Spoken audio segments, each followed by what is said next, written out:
Hello guys, so in today's video I'm going to show you how to change your address on a Revolut application or change your location.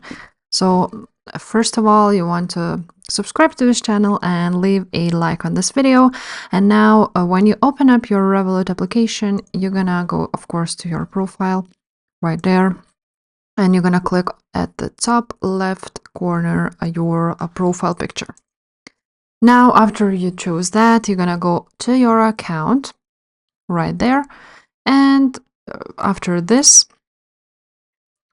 you want to click on personal details. So you want to change, of course, your address. It's a personal information. And now, as you can see, that you can edit your profile straight away, and you can choose your residential address, and you're gonna click on that. And basically after this, you're gonna choose a country, choose a address, write on the address, the zip code, the city, and you're gonna click done. So yeah guys, that's basically it, how you change your address on Revolut application. If this video was helpful, please leave a like, subscribe to this channel, and I will see you next time. Bye.